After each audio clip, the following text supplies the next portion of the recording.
D-28일입니다. 오늘은 8월 며칠이죠? 8월 29일 토요일이고요. 정확하게 D-28일 남았습니다. 행정사 2차. 참 막판에 이제 코로나가 좀 확산돼서 정말 힘든 수험생으로서 너무 힘든 시기를 보내고 있는데요. 정말 함께 힘냈으면 좋겠고요. 그래도 공부는 해야죠. 아직 시험 일정이 변경되거나 하진 않습니다. 그래서 오늘도 민법 개약 다시 한번 보고요. 꾸준히 3세트 함께 하도록 하겠습니다. 오늘은 1세트. 자, 문제 민법 개약입니다. 갑과 을은 부부 사이로 2012년 3월 15일 갑의 이름으로 병소유의 상가 건물을 2년간 임대차하는 계약을 체결하여 가구점을 운영하였습니다. 운영하였고 임대차 계약 만료 시 임대차 보증금은 을에게 반환하기로 약정하였다. 부부 사이로 참 그죠? 갑과 병의 임대차 계약 체결 당시 을 또한 계약 청소에 같이 참석하였다. 그렇습니다. 그러나 갑과 을 사이가 갑자기 그렇죠. 부부 사이는 불화가 생길 수밖에 없죠. 갑은 병과 함께 계약 만료 시 임대차 보증금을 을에게 반환하기로 하는 내용의 특약을 삭제한 후 갑은 가출을 했네요. 행방이 묘연한 상태에 있습니다. 임대차 계약 만료 시 을의 병에 대한 임대차 보증금 반환 청구는 허용되는가? 일단 제3자를 위한 계약이 쟁점이 되겠죠. 그죠? 갑과 병 간의 임대차 계약 만료 시 을에게 임대차 보증금을 반환하기로 하는 계약을 그죠? 을을 수익자로 하는 제3자를 위한 계약에 해당하는지 였습니다. 그래서 제3자를 위한 계약을 쟁점으로 잡고 을의 병에 대한 그죠? 임대차 보증금 반환 청구는 허용되는지 결론은 어떨까요? 결론은 적법하죠, 그죠? 왜냐면은 어떤 갑과 병이 그 임대차 보증금을 을에게 지급하기로 하는 특약을 삭제함으로써 그죠? 원고의 피고에 대한 보증금 반환 청구권을 소멸시키는 어떤 그런 특정한 사정이 없는 한 그죠? 임대차 계약 만료 시에 을의 병에 대한 임대차 보증금 반환 청구는 적법합니다. 그리고 계약 체결 당시에 당사자 간의 요약자와 나각자 간의 합의로 제3자의 권리를 변경 소멸시킬 수 있음을 미리 유보한 경우는 유보하였거나 제3자의 동의가 있는 경우가 아니라면 제3자의 권리를 변경 소멸시키지 못한다고 판시한 바 있습니다. 그래서 결론은 반환 청구 허용됩니다. 수익자로서 그 나약자에 대해서 임대차 보증금 반환 청구 허용되고요. 임대차 보증금 을에게 반환시키려는 특약을 삭제한 후 행방이 묘연 상태에 있다.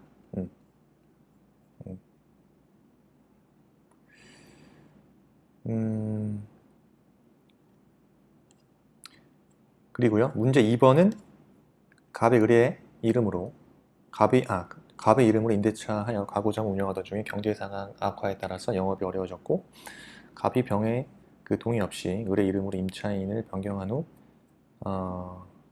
다른 곳에서 식당을 운영하였는데 뒤늦게 이 사실을 안 병은 자신의 동의 없음을 이유로 임대차 계약 해지를 요구할 경우 병의 해지 요구는 허용되는지에 관하여 설명하시오. 2번 같은 문제는 동의 없는 임대차 효력이죠. 임대인의 동의 없는 전대차에 해당하는 경우잖아요. 그죠? 동의 없이 갑의 병의 동의 없이 을의 이름으로 임차인을 변경한 후에 다른 곳 식당 운영하였다. 그죠? 이때는 임대인은 계약을 해지할 수 있다는 거고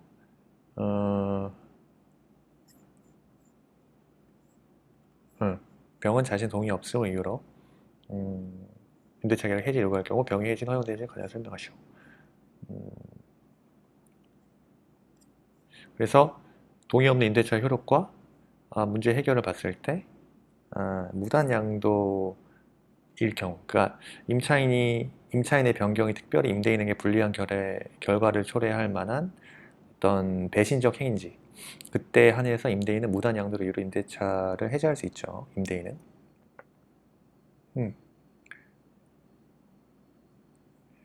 근데 그런 배신적 행위라고 인정할 수 없는 특별한 사정이 있는 경우에는 해지권은 발생하지 않겠죠. 반대로 해석하면.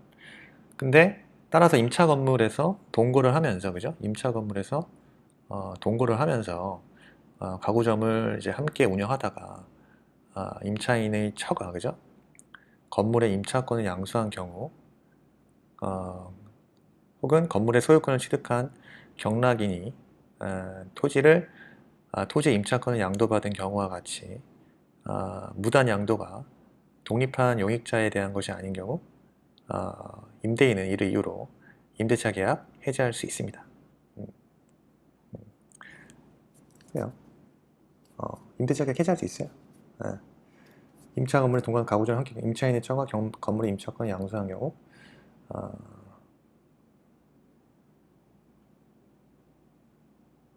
잠시만요. 결론이 좀 틀렸는데 지금 이렇게 다시 말씀드리자면 다시 결론이 둘이 동거하면서 부부간의 임차권을 양도한 것이 특별히 임대인에게 불리한 결과를 초래할 만한 사정은 아니네요. 지금 제가 잘못 말했네요. 반대로 말했습니다. 따라서 임대인 병은 임대차 계약 해지를 주장할 수는 없습니다. 왜냐? 이 병에 대해서 특별하게 불리한 결과를 초래하냐, 배신적 행위냐라고 볼 만한 특별한 사정이 없어 보입니다. 그래서 결론은 해지 주장할 수 없다. 이렇게 가면 될 것 같아요. 그래서 목차를 볼게요. 그러니까 문제 1번에서 설문의 경우에서 갑과 병 간의 임대차 계약 만료 시 을에게 임대차 보증금 반환을 하는 계약을 하는 제3자를 위한 계약에 해당하는지, 을을 수익자로 하는 제3자를 위한 계약에 해당하는지 여부입니다. 그 제3자를 위한 계약에서 의의는요, 계약으로부터 생긴 권리를 계약 당사자가 아닌 제3자에게 직접 귀속시키기로 하는 계약을 제3자를 위한 계약이죠. 네, 지금 밖에서 빵빵을 하네. 그렇습니다. 그래서 요건은 보상관계에 유효해야 된다.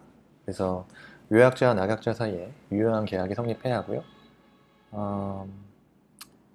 그런데 제3자는요, 계약의 당사자가 아니기 때문에 대가관계는 보상관계에 영향을 미치진 않습니다. 그리고 제3자에 대한 수익 약정이 있어야 됩니다.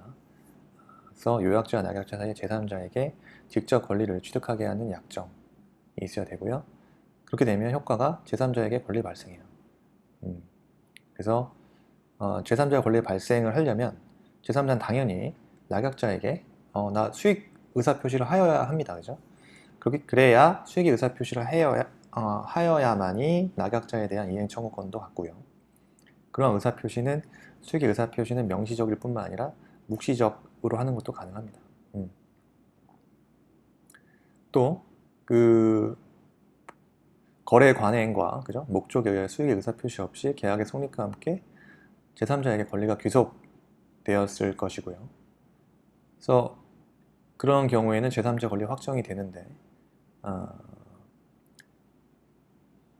그때 일단 권리가 확정이 되면요. 요약자와 낙약자는 계약 당사자임에도 불구하고 이미 제3자의 권리가 발생한 경우는 별도의 특약이 없는 이상 제3자의 권리를 변경, 소멸시키지 못합니다. 따라서 을의 병에 대한 임대차 보증금 반환 청구 허용 여부가 문제되겠죠. 그때는 자, 그럼 을의 병에 대한 임대차 보증금 반환 청구 허용이 될까? 허용이 되죠. 제3자를 위한 계약이 유효하게 체결되었고 임대차 계약 만료 시 을의 병에 대한 임대차 보증금 반환 청구 허용됩니다. 예. 근거는 권리가 이미 발생됐다는 거죠. 541조 민법 제541조죠. 제3자가 수익의 의사표시를 하여 제3자의 권리가 생긴 후에는 당사자가 이를 변경 소멸시키지 못한다고 규정하고 있습니다. 예. 판례도 마찬가지예요. 그러니까 이미 권리가 확정된 이후에 그 당사자 요약자, 낙약자 간에 어떤 합의에 의해서 제3자의 권리를 변경 소멸시킬 수 있으면 미리 유보하거나 제3자 동의가 없으면 제3자의 권리를 변경 소멸시키지 못한다고 판시한 바 있어요. 따라서 지금 문제에서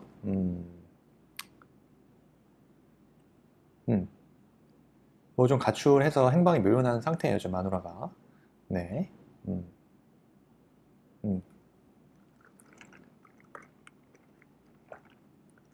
아니죠. 마누라 아니죠. 을이, 갑이 지금 행방이 묘연한 상태지만 을의 입장에 있어서는 아, 이미 갑과 병 사이에 그 임대차 계약 체결에도 입회함으로써 낙약자인 병에 대해서 묵시적으로 수익의 의사표시를 하였다고 보여지고요. 그리고 그 후 갑과 병이 임대차 보증금을 을에게 지급하기로 하는 특약을 삭제함으로써 어떤 피고에 대한 보증금 반환 청구권을 소멸시킨 행위는 541조에 의해서 무효로 보여집니다. 그래서 어쨌든 결론적으로 임대차 계약 만료 시 을의 병에 대한 임대차 보증금 반환 청구 적법하다 이렇게 보여지고요. 문제 2번은 그 뭡니까? 임차인 문제 제기에서 임차인 갑이 임대인 병의 동의 없이 을의 이름으로 임차인을 변경한 것이 문제가 되는데 이건 보다 임대인의 동의 없는 문제 제기. 여기서 문제 2번에서 문제 제기는 임대인 동의 없는 전대차에 해당되어 임대차 해지 사유에 되는지가 여부가 문제되죠. 여부가 문제돼요. 동의 없는 임대차 효력은요. 민법 629조에서 계약 해지할 수 있다고 규정이 돼 있어요. 민법 규정을 보면요. 근거 다음과 같습니다. 629조 임차인은 임대인의 동의 없이 그 권리를 양도하거나 임차물을 전대하지 못합니다. 근데 임차인이 이를 위반한 때 임대인은 뭐 할 수 있다? 계약을 해지할 수 있다. 이렇게 규정돼 있어요. 판례태도는요. 판례태도는 다음과 같습니다. 판례는 임차인의 변경이 그 당사자의 개인의 신뢰를 기초로 하는 계속적 법률 관계인 임대차를 더 이상 지속시키기 어려울 정도로 당사자 간의 신뢰관계를 파괴하는 임대인에 대한 배신행위가 아니라고 인정되는 특별한 사정이 있는데 임대인은 자신의 동의 없이 임차권이 이전되었다는 것만 이유로 임대인은 자신의 동의 없이 임차권이 이전되었다는 것만 이유로 629조 제2항에 따라서 임대차 계약을 해지할 수는 없고 그와 같이 특별한 사정이 있는 때에 한해서 그 특별한 사정이 있는 때는 계속적 법률 관계인 임대차를 더 이상 지속시키기 어려울 정도의 당사자 관계의 신뢰관계를 파괴하는 그런 배신행위 이런 특별한 사정이 있는 데에 한해서 양수인은 임대인의 동의가 없더라도 그죠? 임차권 이전을 임대인에게 대항할 수 있다 해서 임차인을 좀 보호하는 태도를 취하고 있습니다. 그렇습니다. 그냥 무턱대고 좀 그 자신의 동의가 없이 임차권 이전되었다는 사실만 가지고 임대차 계약을 해지할 수는 없다라고 특별한 사정이 있는 때에 한해서 양수인은 임대인의 동의가 없더라도 임차권 이전은 임대인에 대항할 수 있다 이렇게 보고 있죠. 그래서 문제 해결 볼게요. 문제 해결 봤을 때 지금 2번 같은 경우 그죠? 임차인이 임대인의 동의 없이 무단 양도를 할지라도 그 임차인의 변경이 그죠? 임차인의 변경이 임대인에게 불리한 결과를 초래할 만한 어떤 배신적 행위에 해당하는 경우에 한해서 임대인은 무단 양도를 이유로 임대차를 해지할 수 있습니다. 판례 입장이죠. 이 사안에서 그죠? 갑이 경제 사정이 어려워서 병의 동의 없이 그죠? 을의 이름으로 마누라 이름으로 임차인을 변경한 후에 다른 곳에 식당을 운영한 경우 이러한 사실 그죠? 동거하는 부부간의 임차권을 뭐 주고받고 하는 임차권 양도한 것이죠. 이게 부부관계가 아니라면 이게 문제가 될 수 있어요. 배신적 행위라고 볼 수 있는데 부부관계에서 임차권을 양도한 행위가 특별히 임대인 병에게 불리한 결과를 초래할 만한 사정이었을까? 그렇게 보여지진 않아요. 그래서 따라서 임대인 병은 임대차 계약 해지를 주장할 수는 없다. 결론 내면 됩니다.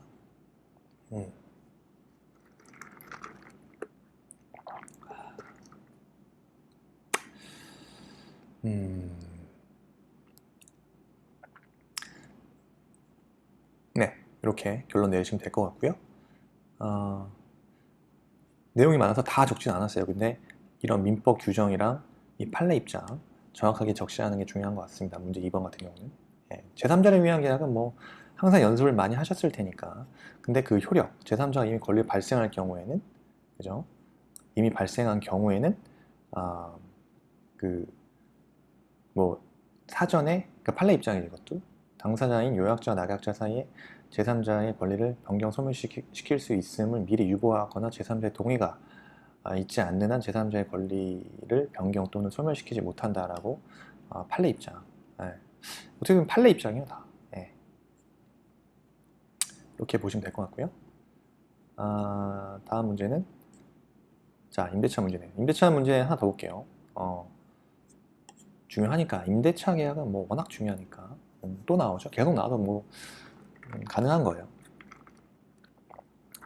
갑은 자신의 건물과 건물을 을과 2년 기간을 임대차를 했다. 그죠? 계약 기간 중에 을은 갑의 동의를 얻어서 병과 전대차 계약을 체결했다. 임대인의 동의를 얻어서 전대차 계약을 했다. 이후 갑을 병의 법률 관계를 약속하시오. 20점짜리.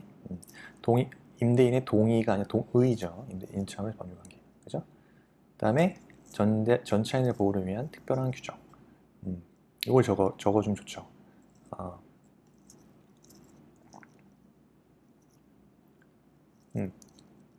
가령 전차인 보호를 위한 특별한 규정은 원래 임차권 소멸함, 전차권 소멸함의 원칙이지만 합의로 임대인과 임차인 합의로 임대차 계약을 종료시킨 경우 또는 임차인이 일방적 임차권 포기의 경우 전차인 보호하기 위해서 예외적으로 전차권은 소멸하지 않습니다. 그죠? 그리고 2번 같은 경우는 만일 을이 갑의 동의를 얻지 않고, 그죠? 임대인의 동의를 얻지 않고 임차물을 전대한 경우 법률 관계. 앞에 문제랑 뭐 비슷합니다. 그래서 핵심은 동의가 있고 없고를 나눠서 1번, 2번을 적시하면 되겠죠. 그러니까 임차인 을이 임대인 갑의 동의를 얻어서 제3자 병과 전대차 계약을 체결한 경우 당사자 사이의 법률 관계는요. 우선 임차인과 전차인은 어떤 게 됩니까? 당연히 내용에 따라서 정해지겠죠. 전대차 계약의 내용에 따라서 법률 관계가 정해지죠. 다만 전차인이 임대인에게 직접 차임을 지급하면 그 한도에서 전대인에 대한 차임 지급 의무를 면하고 임대차 및 전대차가 동시에 종료한 경우에 전차인이 임대인에게 목적물 반환하면 전대인에 대한 반환 의무는 소멸하게 되고요. 동의가 있기 때문에 임대인과 전차인 사이, 그죠? 그러니까 직접적으로 임대인과 전차인 사이에 임대차 관계가 성립하는 것은 아니죠. 그렇기 때문에 전차인은 임대인에 대해서 목적물 수선 청구나 비용 상환 청구를 직접 청구하지 못해요. 임대인을 보호하기 위하여 전차인은 임대인에 대하여 그 목적물 보관 의무나 그 위반에 따른 손해배상 의무, 그 다음에 차임 지급 의무, 임대차 종료 시 목적물 반환 의무 등을 부담합니다. 그래서 임대인도 보호해야 되기 때문에 목적물 보관 의무라든가 전차인으로서 목적물 보관 의무, 그 위반에 대한 손해배상 의무, 차임 지급 의무, 임대차 종료 시 목적물 반환 의무 등 부담하죠. 임대인과 임차인 간의 관계.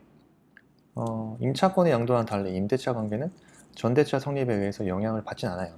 따라서 임대인은 임차인에게 차임 청구나 해지권 행사할 수 있죠. 임대인은 전차인에 대해서 직접 권리를 행사할 수 있으나 이 때문에 임차인에 대한 그의 임대차 계약상의 채권을 행사할 수 없게 되는 것은 또 아닙니다. 그리고 전차인 보호에 대한 특별 규정이 있다. 가령 임대인의 해지 통보로 임대차 계약이 종료된 경우, 그죠? 임대인이 전차인에 대해서 그 해지 사유를 통지하지 아니하면 해지로서 전차인에 대항하지 못하죠. 그죠? 그래서 이러한 통지를 전차인이 받은 때 일정한 기간, 가령 부동산 임대차 같은 경우는 6개월, 동산 임대차 같은 경우는 5일에 연거해야 해지 효력이 발생한다. 이런 규정이 있다. 그리고 토지 전차인의 임대 청구권과 매수 청구권. 전차인의 임대 청구권과 매수 청구권은 지상권자가 토지를 임대한 경우에 준용되고 강행 규정이므로 특약으로 배제할 수는 없습니다. 그러니까 문제 해결. 임차인 을과 전차인 병과의 관계. 그죠?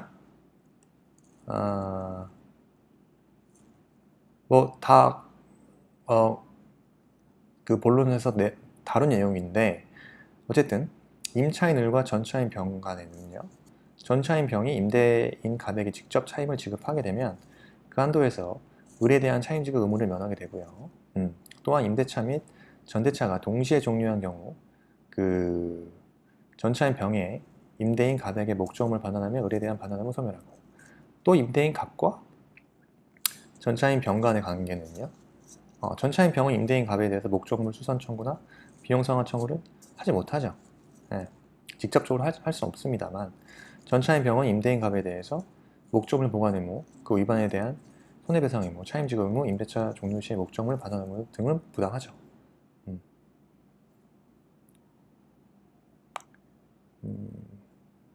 그리고 임대인 누구죠? 임대인 갑과 임차인 을 간의 관계는요, 기본 관계이기 때문에 임대인 갑은 채무 불이행이 있는 경우 임차인에게 차임 청구나 해지권 행사할 수 있습니다. 전대차 관계에 따라서 임대차 계약이 영향을 미치는 건 아니죠. 중요한 거는 이제 임대인 동의 없는 임차물의 전대에 관한 법률 관계입니다. 그죠?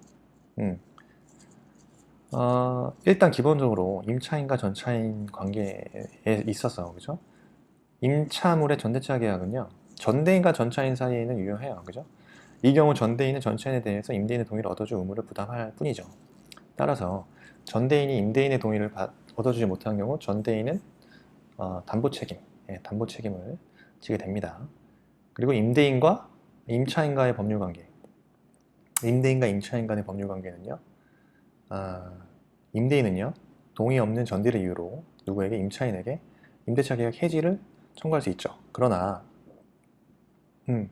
임차인의 무단 전대가 있더라도요, 임대차 계약이 해지되지 않는 이상 임대인과 임차인 사이 임대차는 유효하게 존속하죠. 따라서 임대인이 그 해지권을 행사하지 않은 상태에서 전차인의 행위로 임대인에게 손해가 발생한 경우 임차인은 임대인에게 손해배상해야 합니다. 그리고 임대인과 전차인 사이는요, 어떠한 계약관계가 성립이 안 되죠. 그죠? 그래서 임대인은요, 전차인에게 차임 청구할 수도 없고, 임대인에 대한 전차인의 점유는 무슨 점유? 불법 점유 됩니다. 불법 점유. 예. 그래서 임대인은 전차인에게 그 소유권에 기한 목적물 반환 청구는 할 수 있지만, 임대차 계약을 해지하지 않는 이상 그 임대인 자신에게 반환을 청구할 수는 없고요, 임차인에게 반환할 것을 청구할 수 있음이 원칙입니다. 또한 임대인인 여전히 임차인에 대해서 차임 청구권을 갖고요, 전차인의 점유가 임대인의 손해를 초래하는 것이 아니기 때문에, 따라서 이건 조심해야 돼요. 그러니까 지금 임대인과 전차인에서 임대인이 여전히 임차인에 대해서 차임 청구권을 갖고 있기 때문에 전차인이 점유가 임대인에게 어떤 손해를 초래하는 것이라고 볼 수 없어서, 임대인은 그 무단 점유 그 자체를 이유로 전차인에게 어떤 차임에 가름하는, 그죠? 차임 청구권은 이미 임차인에게 행사할 수 있기 때문에 그 점유를 이유로, 불법 점유이긴 하지만 그 자체를 이유로 전차인에게 차임에 가름하는 손해배상 청구는 못한다. 요거는 주의해야 될 사항이죠. 따라서 문제 해결을 봤을 때 먼저 임대인과 전차인 간의 법률 관계부터 얘기해 봅시다. 임대인과 전차인 간의 관계. 갑과 병 사이에서 어떠한 계약관계 성립하지 않으므로 갑은 병에게 차임 청구할 수 없습니다. 그죠? 갑은 병에게 차임 청구할 수 없어요. 근데 병의 점유는 불법 점유죠. 갑은 병에게 소유권에 기한 목적물 반환 청구는 가능하지만 임대차 계약을 해지하지 않는 한 갑 자신에게 반환 청구는 할 수 없고, 을에게 반환할 것을 청구할 수 있음이 원칙이고, 그리고 갑은 을에 대해서 차임 청구권을 여전히 갖고 있기 때문에 병에게 차임에 가르는 손해배상 청구할 수는 없다. 그쵸? 그리고 다시 임차인 을과 전차인 병, 임차인 을과 전차인 병은요, 그 전대차 계약 자체는 유효합니다. 그래서 이 경우 을은 병에 대해서 임대인 갑의 동의를 받아줄 의무 부담하죠. 따라서 을이 임대인의 동의를 얻어주지 못하는 경우 을은 병에게 담보 책임을 집니다. 을은 병에게 담보 책임을 집니다. 그리고 임대인 갑과 임차인 을과의 법률 관계는요, 갑은 동의 없는 전대를 이유로 임차인 을에게 임대차 계약 해지할 수 있어요. 그러나 을의 무단 점유가 있더라도 임대차 계약이 해지하지 않는 이상 갑을 사이 임대차 관계는 여전히 유효하게 존속하기 때문에, 갑이 해지권을 행사하지 않은 상태에서 병의 행위로 인해서 갑에게 손해가 발생하는 경우 을은 병에 대해서 손해배상 책임을 집니다. 손해배상을 해야만 합니다. 자, 다시 한번 임대차 관계. 그 임대인의 동의가 있고 임대인의 동의가 없는 경우 임차물의 전대에 관한 법률 관계에 대해서 살펴봤습니다. 정리하시면 되고요. 자, 계약 해지 문제 같은데요. 오피스텔 분양자인 갑 주식회사가 을 등과 분양 계약을 체결하면서 계약 해지에 따른 원상회복으로 갑 주식회사가 이미 받은 분양 대금을 반환할 경우 이자 지급을 배제한다는 취지의 약관을 둔 다음 을 등의 명의로 대출을 받아서 중도금을 충당하면서 대신 대출 이자를 납부하였는데 그 분양 계약이 해제되자 을 등이 이미 납부한 분양 대금과 이에 대하여 548조 2항에서 정한 이자의 반환 청구했다. 이 경우 을의 갑 주식회사에 대한 이자 반환 청구는 타당한가에 대해서 설명하시오. 지금 볼게요. 이때 여기서 문제의 제기를 봤을 때 지금 사안에서 지금 계약 해지에 따른 원상회복으로 갑 주식회사가 이미 받은 분양대금 반환금 이자직을 배제한다는 취지. 이자직을 배제하는 취지 약관을 둔 다음, 그죠? 을 등의 명의로 대출을 받아 중도금을 충당하면서 대신 대출이자를 납부하였는데 분양계약 해지하자 을 등이 이미 납부한 분양대금과 이에 대해서 548조 2항이 정한 이자의 반환을 청구했는데 갑 주식회사에 대한 이자의 반환 청구는 타당한가? 결론은 타당하죠, 그죠? 결론은 타당합니다. 왜? 이러한 약관조항은 누구에게? 고객에게 불리할 공정을 이은 불공정한 약관으로 추정이 되죠. 이를 정당화할 합리적 사정이 없는 무효이기 때문에 이자 지급 거절 갑 주식회사는 무효인 약관의 내용을 들어서 이자 지급 반환을 거절할 수 있나요? 못하죠. 이자 지급해야죠. 그래서 을은 분양 대금과 이에 대하여 548조 2항에 정한 이자 반환 청구 가능합니다. 결론적으로 봤을 때 불공정한 약관 조항이기 때문에. 그래서 문제 제기는요. 자, 부당하게, 그죠? 부당하게 고객에 대해서 부당하게 불이익을 줄 우려가 있는 조항이 계약 해지 해지로 인한 원상회복 의무는 상당한 이유 없이 과정하게 부담한 원상회복 청구권을 부당하게 포기하도록 하는 조항에 대해 해당하는가? 지금 이러한 약관 조항이, 그죠? 계약 해지에 따른 원상회복으로 갑 주식회사가 이미 분양 대금을 반환할 경우 이자 지급을 배제한다라는 이 약관 조항이 해지권 행사 요건을 완화해서 해지권 행사 요건을 완화해서 고객에게 부당하게 불이익을 줄 우려가 있는 조항인지.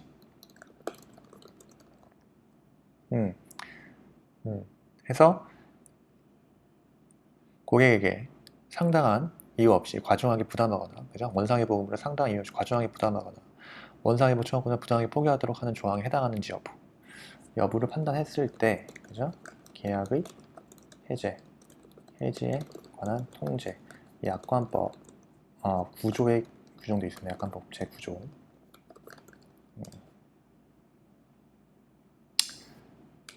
그래서 다음 각호의 사유에 해당하는 내용을 정하고 있는 조항은 무효인데 대표적으로 6가지가 있습니다. 약관법 조항을 그대로 긁어오면요.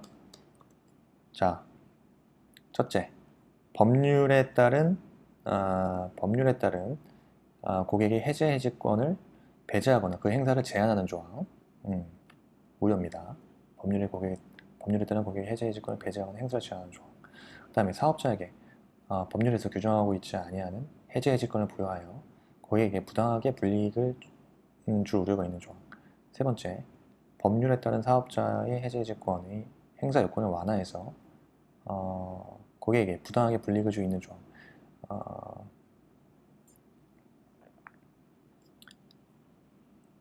법률에 따른 사업자의 해지권 행사 요건을 완화해서.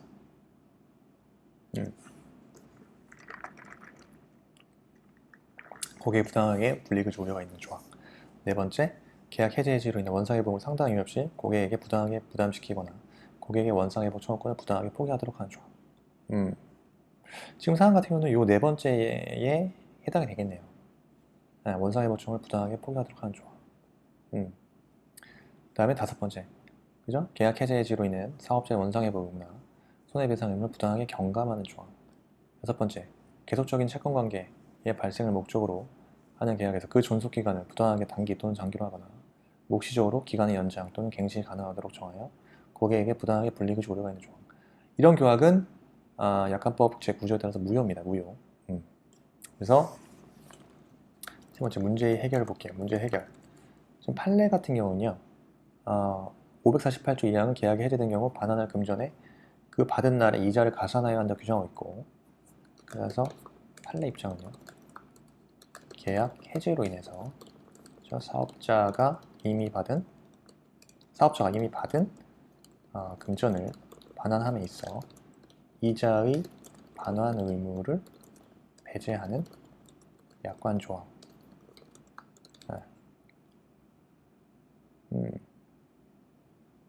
약관 조항은 고객에게 부당하게 불리하여 공정을 잃은 것으로 추정되어 이를 정당화할 합리적 이유가 없다고 해서 무효다. 무효라고 봤어요. 따라서 갑 주식회사는요, 무효인 약관 내용을 들어 이자 지급을 거절할 수 없고, 을은 분양대금과 이에 대해서 548조 제2항에 대한 이자를 반환을 청구할 수 있다는 거고요. 약관조합법 제9조의 위반이죠. 계약 해지 원상회복 상당히 고객에 과중하게 부담시키거나 고객에게 원상회복 청구를 부당하게 포기하도록 만드는 조항. 음, 음, 음,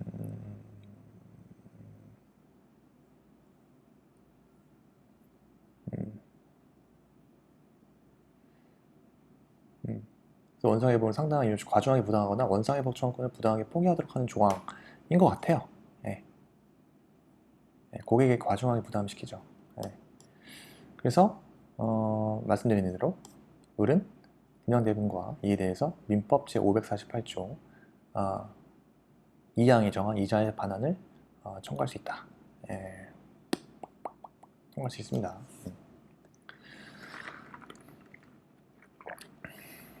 다음 이거는 이제 또 임차권 문제니까 넘어가겠습니다. 다음 연착 승낙. 승낙 기간을 정한 청약에 대해서 승낙이 연착한 경우, 잘 볼게요. 갑은 을에게 갑소유의 건물을 팔겠다는 의사를 표시했고, 을이 이를 살 것인지에 대한 확답을 2016년 12월 15일까지 해줄 것을 요청했습니다. 근데 을은 갑소유의 건물을 사기로 결정했고, 그러한 의사 표시를 우편을 통해 보냈는데, 갑은 그 우편을 2016년 12월 17일이 되어서야 받게 됐네.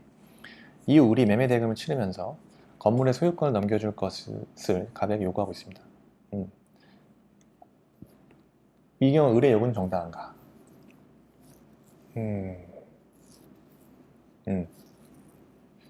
그래서 을에게 어떤 확답을 2016년 12월 15일까지 요청했는데, 을은 갑소유의 건물을 사기로 결정했고, 그러한 의사표시를 우편을 통해 보냈는데, 갑은 그 우편을 2016년 12월 17일이 되어서 받게 되었어. 이후 을이 매매 대금을 치르며 건물의 소유권을 넘겨줄 것을 요구한 경우. 자, 문제를 여기 목차 볼게요. 이 목차대로 갑니다. 이 목차대로. 그래서 연착된 승낙과 그 문제 해결, 요 세 가지인데요. 자, 문제의 제기는요. 이럴 때 승낙 기간을 정한 청약에 대하여 승낙이 연착한 경우죠. 따라서 연착된 승낙이 승낙으로서 효력이 있는지, 이러한 연착된 승낙이 승낙으로서의 효력이 있는지 여부가 문제가 되는데, 자, 연착된 승낙에 대해서 쭉 이론을 적어주면 되겠죠. 연착된 승낙이란 뭐냐? 일단 연착된 승낙이란, 그죠? 승낙 적격이 상실된 후 이후, 즉 어떤 승낙 기간을 정한 경우 그 승낙 기간이 지난 후에 도달한 승낙과 승낙 기간을 정하지 않은 경우, 정하지 않았다면 상당한 기간을 경과한 뒤에 도달한 승낙을 말합니다. 그게 연착된 승낙이에요. 효력을 보면요. 승낙 효력이 없어. 연착된 승낙은 승낙으로서의 효력이 없고요. 없고 어떤 걸로 간주한다? 새로운 청약으로 간주합니다. 네. 자, 세 번째. 승낙 기간을 정한 경우.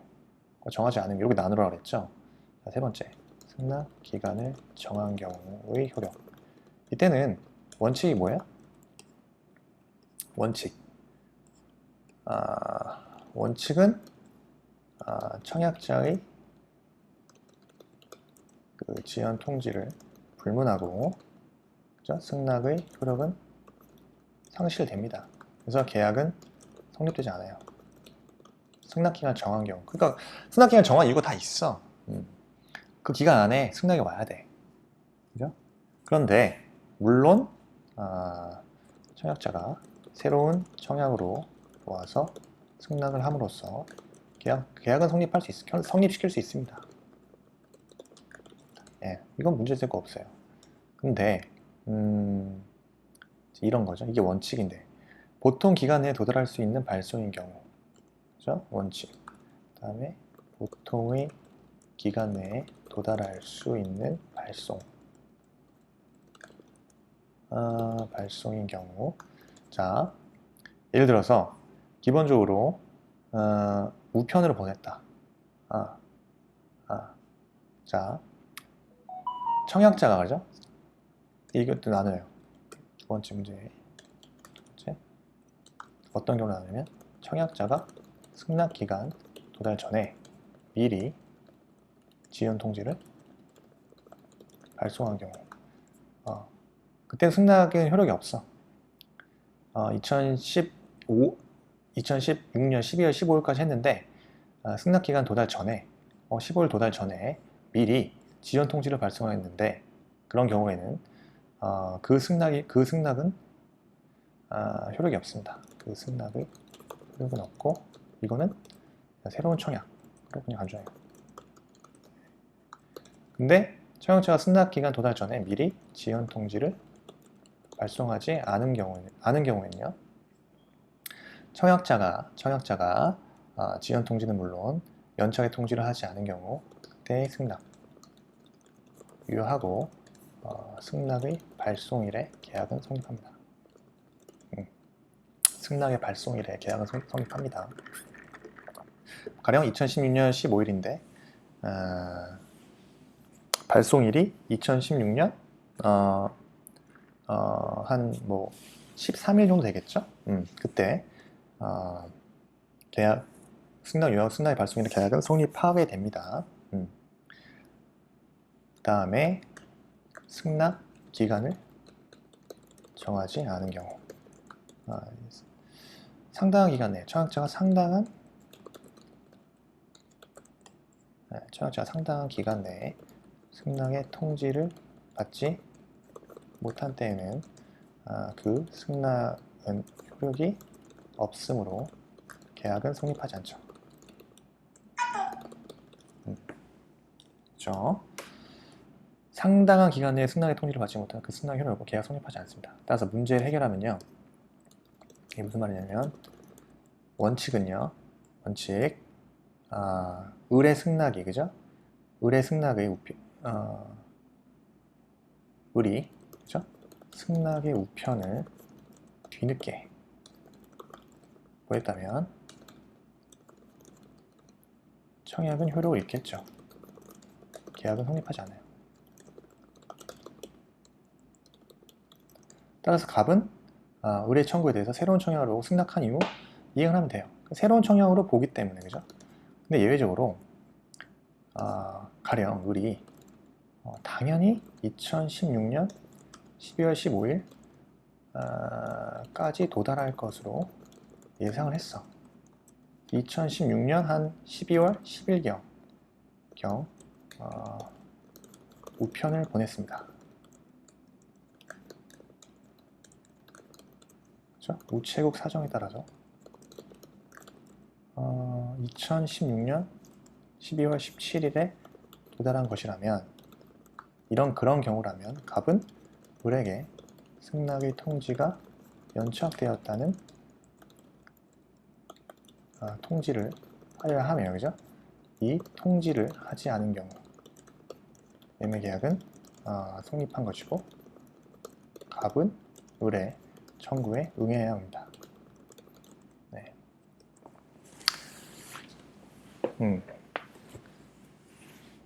그래서 이런 거예요. 지금 연착된 승낙에서 승낙기간을 정한 경우 원칙은, 그죠? 계약은 성립하지 않는데 청약자가 새로운 청약으로 모아서 승낙을 하면서 계약 성립시킬 수 있는 문제가 없는데, 갑은 또 그냥 이거 새로운 청약으로 모아서 승낙을 하면서 계약 성립시킬 수 있어요.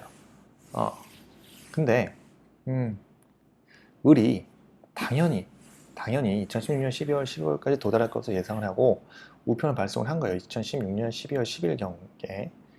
근데 청약자가 미리 지연 통지를 발송하지 않았어. 지연 통지를 발송하지 않은 경우 그 승낙은 유효하기 때문에 승낙 발송일에 2016년 12월 10일에 발송일에 계약은 성립합니다. 그런 말이에요. 우체국 사정도로 그 도달이 좀 지연된 거기 때문에 갑은 을에게 승낙의 통지를 연착되었다는 통지를 하여야 하고, 이 통지를 하지 않은 경우 매매 계약은 그냥 성립한 거예요. 그래서 을의 청구에 응하여야 하는 거예요. 그러니까 보통 기간에 도달할 수 있는 발송의 경우는 또 예외에 해당하는 겁니다. 예외적으로. 근데 청약자가 승낙 기간 도달 전에 미리 지연 통지를 발송하지 않은 경우는요, 청약자가 지연 통지는 물론 연착의 통지를 하지 않은 경우 승낙은 유효하고 승낙 발송일에 계약 성립합니다.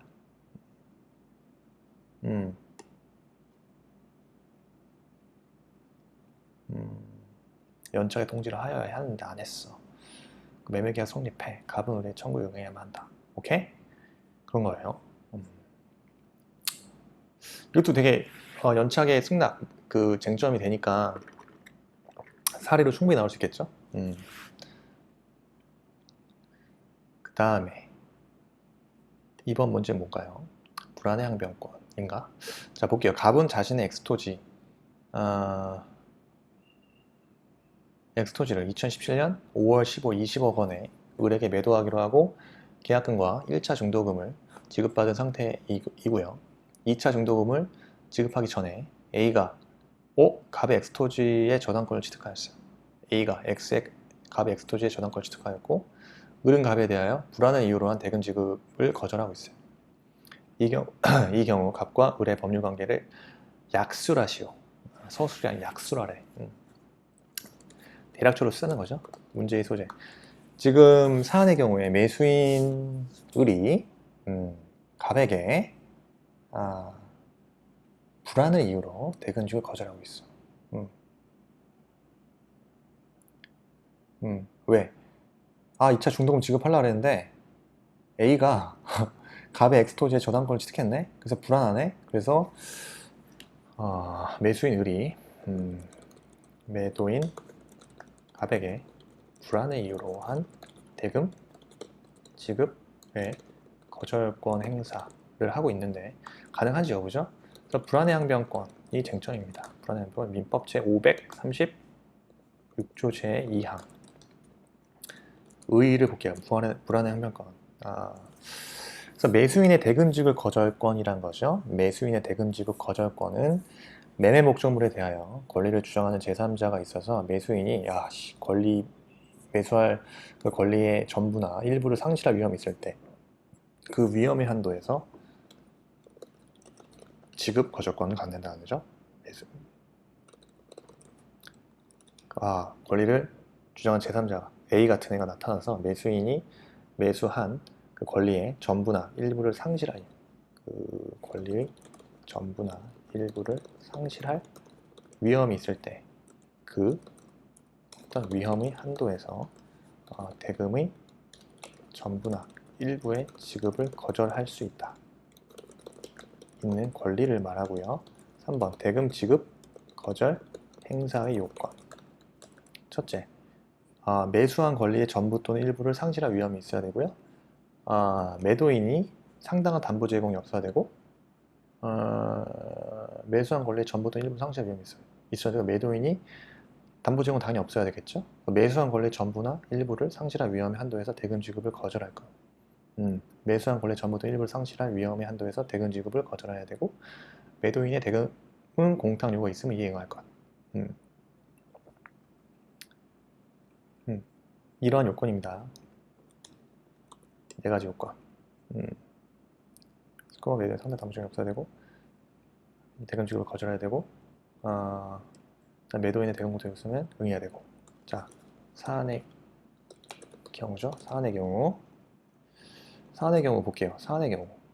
자, 우선 결론부터 말하면 을은 갑에게 대금 지급 거절권 행사 가능합니다. 그죠? 이때 대금 지급 거절권 행사하면 을은 이행지체 책임 없죠. 책임이 없고 을은 이자 지급 의무도 없습니다. 또한 갑은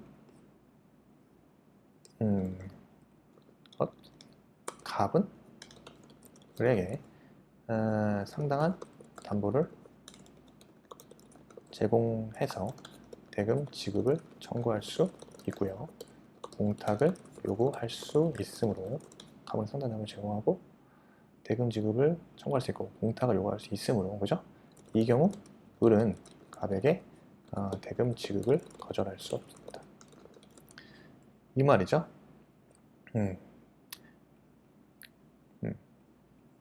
상당한 담보를 제공했어. 그러면 대금 지급 청구할 수 있잖아요. 갑은. 이건 매도인의 권리잖아요. 그죠? 그리고 매도인의 대금 공탁 요구가 있으면 갑에게 이에 응해야 되기 때문에 이 경우 을은 갑에게 대금 지급을 거절할 수는 없습니다. 4가지 사유. 결론. 오케이? 네. 일단 오늘 여기까지 보고요. 대금 지급 거절권까지, 매수인의 대금 지급 거절권까지. 불안해 항변권은 1안입니다. 그래서 중요한 쟁점인 것 같고, 시험이 말씀드렸지만 D만은 28일 남았습니다. 코로나가 조금 활개치지만 말씀드린 대로 일정은 변경이 없습니다.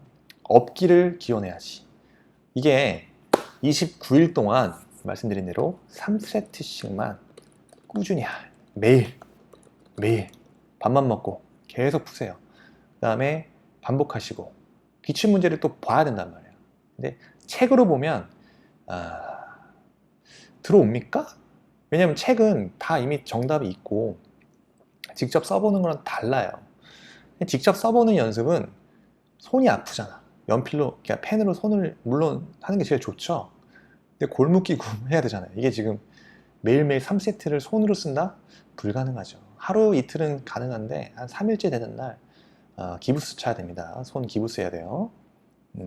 시험 보는 날 기부스 차고 들어가기에는 너무 위험부담, 그게 진정한 위험부담이죠. 너무 커. 그렇게 공부하지 마시고 좀 타자로 편하게 매일매일 꾸준히 쓰는 연습을 쇼터디를 통해서 하시면은 분명 좋은 결과 있을 거라고 생각합니다. 그래서 오늘도 쇼터디 하시면서 꾸준히 답안 작성 연습 꾸준히 해보시기 바랍니다. 네, 이상 쇼터디였고요. 예, 감사합니다.